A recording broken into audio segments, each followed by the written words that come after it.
प्यार मिला। सोहर तो हम गाए, परिवार के लोग भी यहाँ पे हैं, लेकिन बहुत सारे गीत जो कि एल्बम में आप सब सुने हैं और उस गीत की फरमाइशें हैं। आते टाइम बहुत बारिश भी हो रहा था, तो मौसम बहुत खराब था, ये तो डर लग रहा था कि पता नहीं क्या होगा, लेकिन ठीक है, जो अच्छे होते हैं उनके साथ अच्छा ही होता है हमेशा।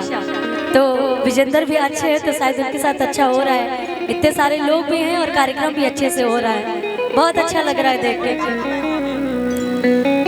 एक गीत की फरमाइशें आई हैं, क्योंकि मैं यूपी की रहने वाली हूँ, लेकिन अक्सर अपने गाने के लिए हमें बिहार में रहना पड़ता है और बिहार के लोग से सच में मुझे बहुत प्यार सम्मान मिला है, बहुत मिलता भी है। तो मैंने एक गीत गाया था कि हम हैं यूपी बिहार वाला हवे, आ हीरो हैंड सम हथियार वाला हवे, कियो करा के लाइन जनी मरी है ये सखियो हमार वाला हवे। और ये कोई भी किसी के लिए बोल सकता है कि हम हैं यूपी बिहार वाला हवे, हीरो है सम हथियार वाला हवे, हम हैं यूपी बिहार वाला हवे, हीरो है सम हथियार वाला हवे, कर के आंख जड़ी सखियो हमार वाला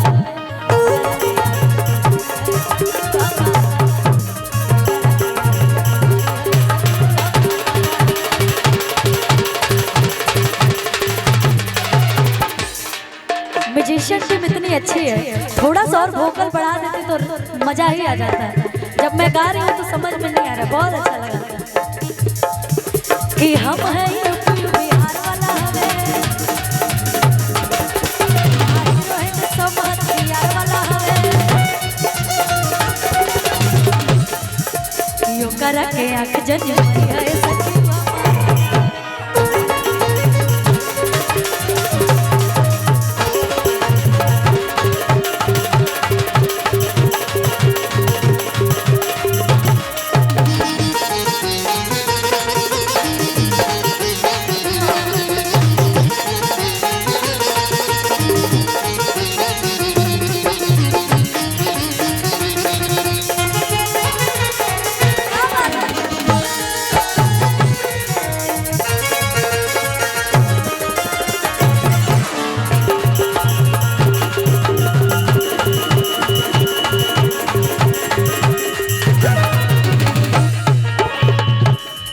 साउंड आपका बहुत सीटी मार रहा है, थोड़ा ये सीटी बंद कर दीजिए भैया।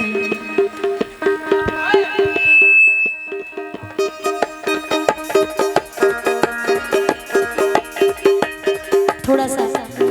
और यहाँ पे इतनी सारी भाभियां बैठी हैं जिनके जिनकी शादी हो गई, मैं उन लोग से बस बोलना चाहती हूँ, अगर भैया लोग से कुछ मंगवाना होता है तो कैसे बोलती हैं? प्यार से बोलती होंगी मंगवाने के लिए कि झगड़ा करके मंगाती हैं? कैसे मिलता है? प्यार से बोलने से मिलता है कि झगड़ा करके बोलने से मिलता है?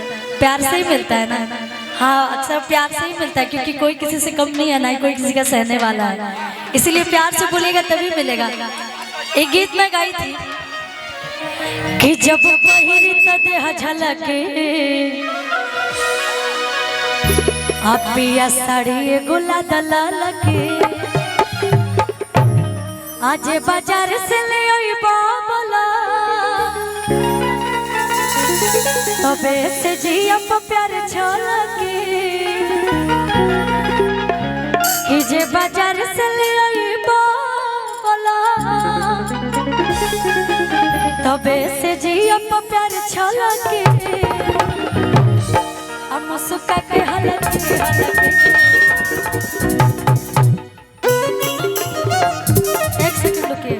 थोड़ा समय ले लीजिए, लेकिन साउंड ठीक कर दीजिए भैया, मैं आपके आगे हाथ जोड़ती हूँ। थोड़ा समय लीजिए, लेकिन साउंड सही करिए।